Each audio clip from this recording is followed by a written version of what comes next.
Picture this. You're at a massive political rally. 10,000 people packed into an arena, all chanting the same slogans, all desperately seeking salvation from their chosen leader. Save our country. Make it right. He's our only hope. They wave signs.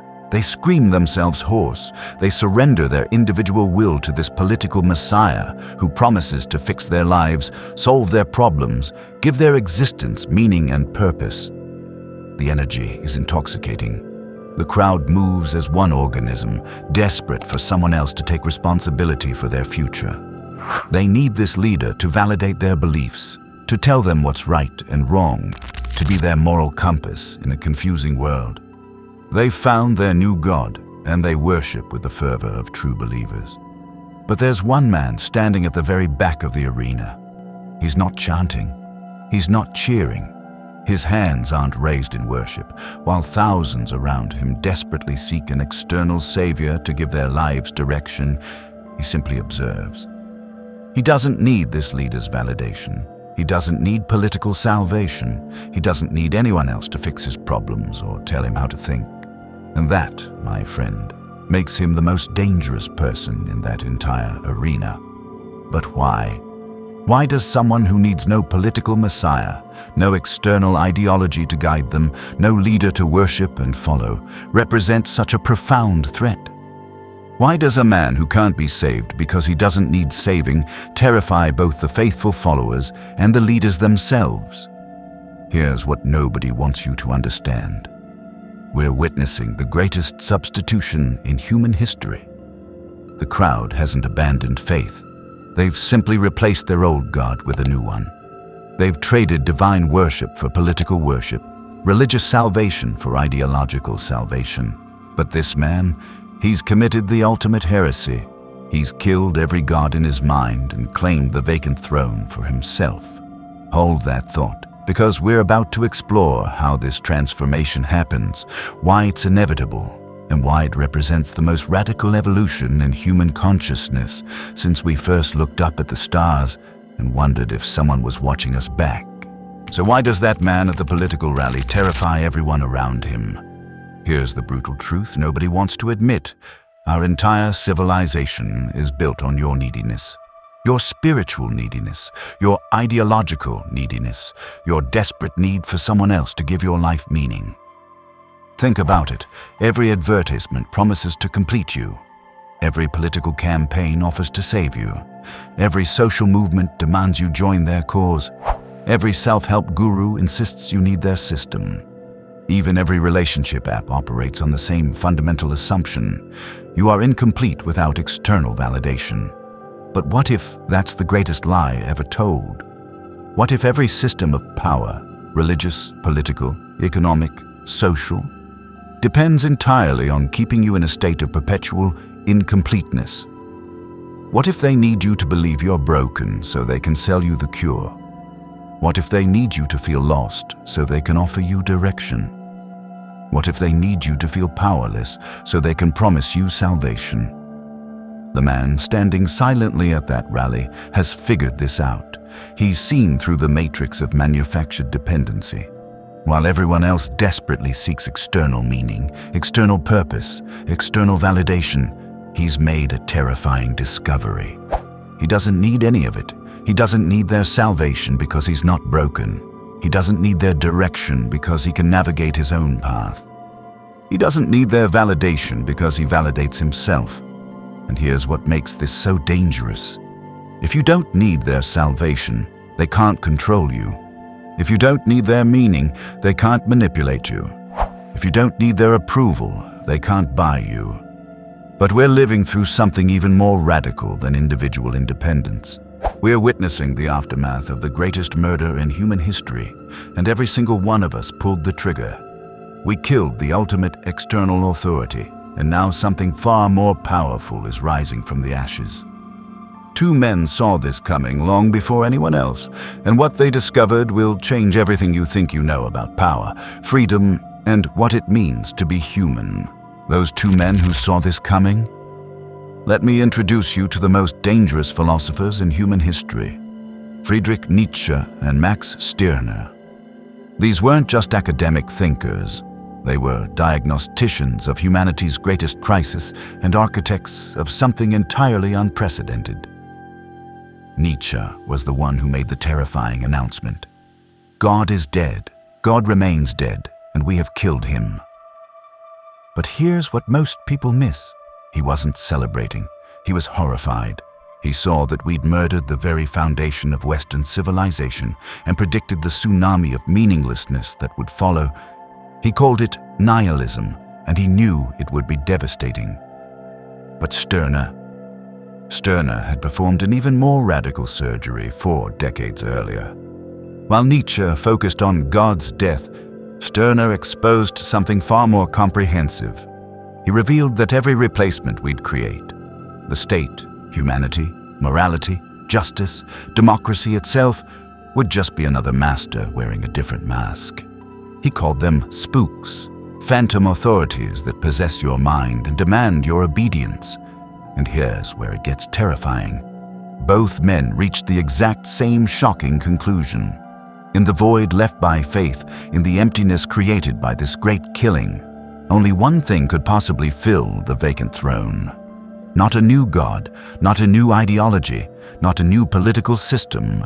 The individual himself, the self, must rise to claim the throne of ultimate authority. You must become your own God, your own moral lawgiver, your own source of meaning and purpose. Not because it's comfortable or easy, but because there's literally nowhere else for the power to go. What these philosophers understood, and what that man at the rally has discovered, is that when you kill every external authority in your mind, you don't become powerless. You become the most powerful thing imaginable, completely self-sovereign. But the transformation from faithful servant to self-made God doesn't happen overnight. It's a process, and it's more terrifying than anything you can imagine. So how does this terrifying transformation actually happen? How does someone go from faithful servant to self-made God?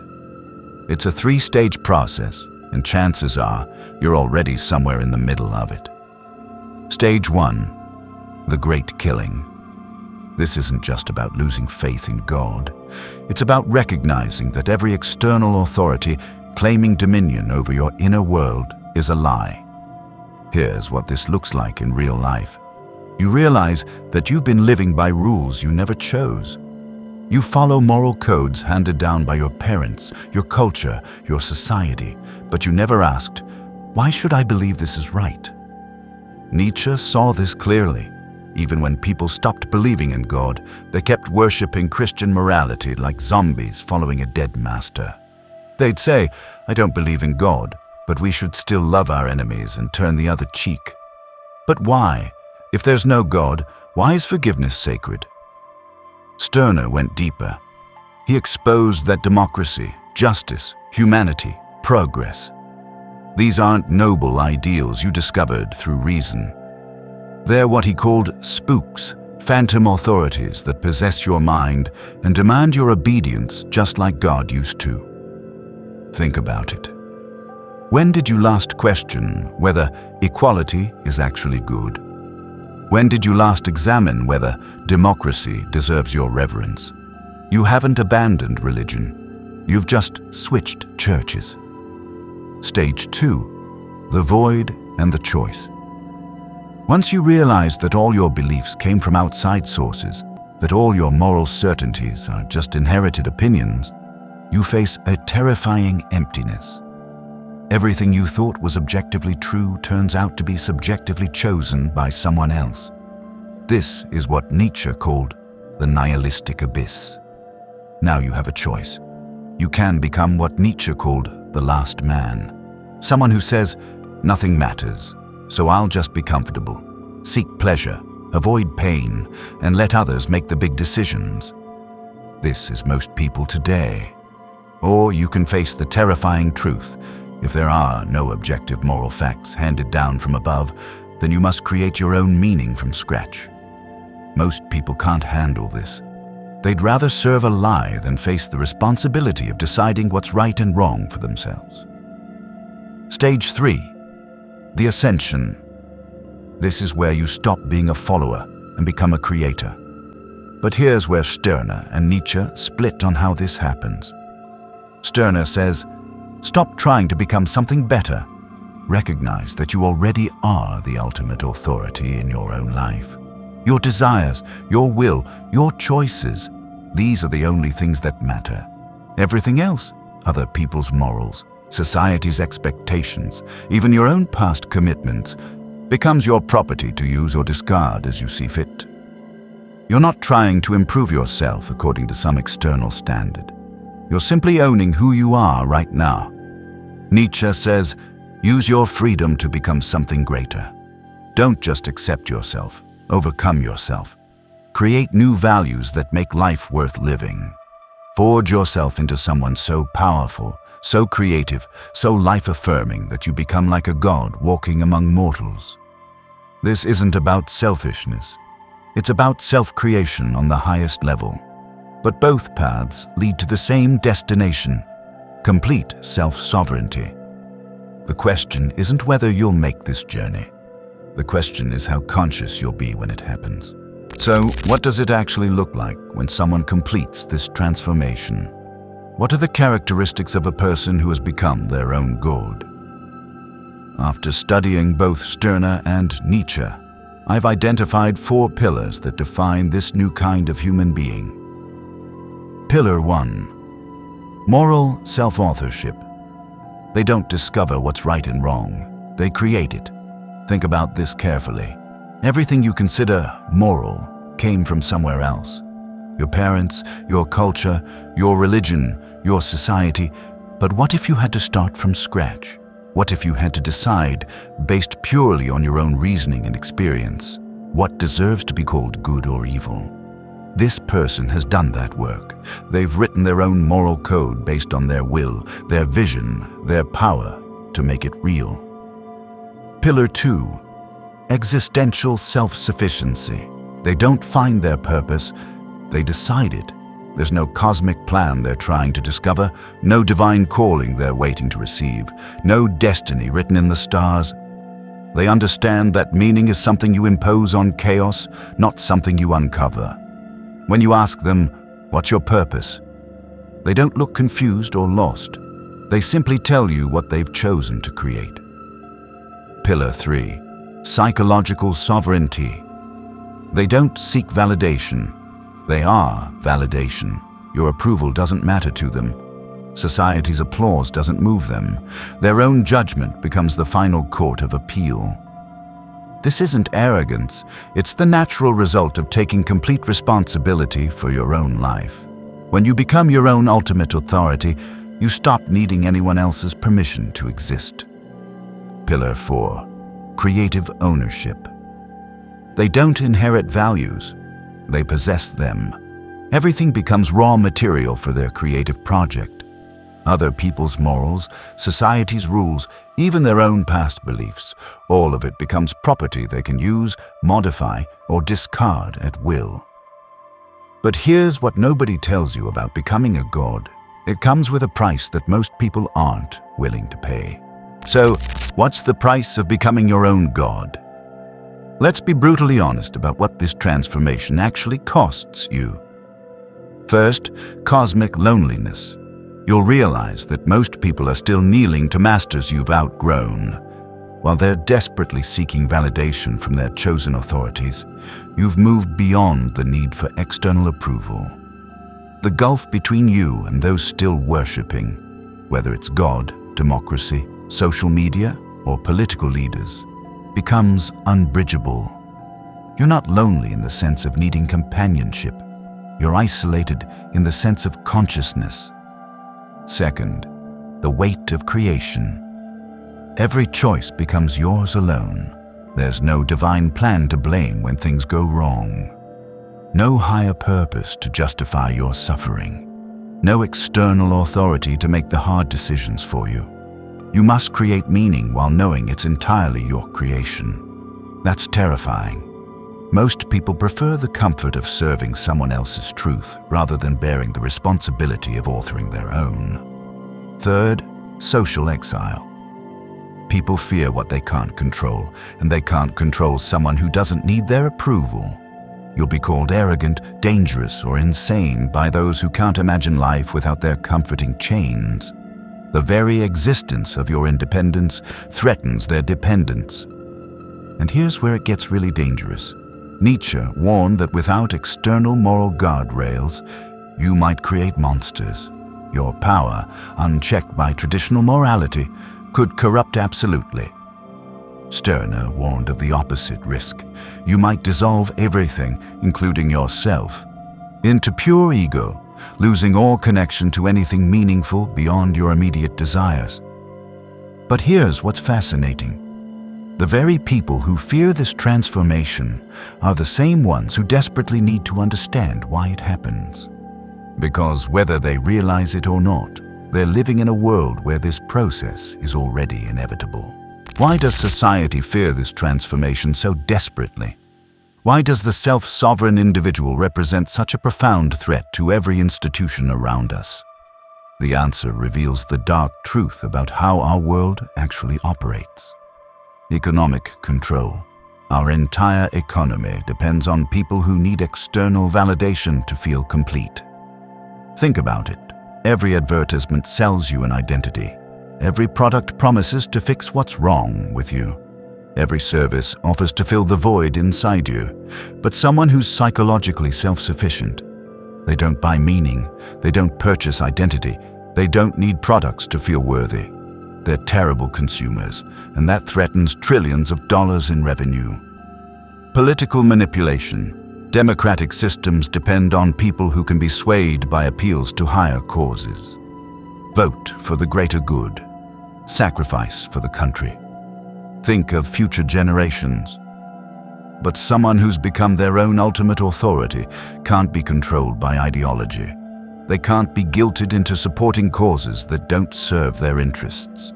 They evaluate every political claim based on their own values, not the herd's emotions. Social hierarchy. Every status game requires people who desperately care about status. The luxury brands, the prestigious universities, the exclusive clubs, they all depend on your need for external validation. But someone who validates themselves, they destroy the entire foundation of social climbing. They can't be impressed, intimidated, or controlled by displays of conventional success. Psychological projection. This is the deepest fear. Your independence reminds others of their dependence. Your strength highlights their weakness. Your freedom makes their invisible chains suddenly visible. The very existence of your self-sovereignty forces them to confront an uncomfortable question.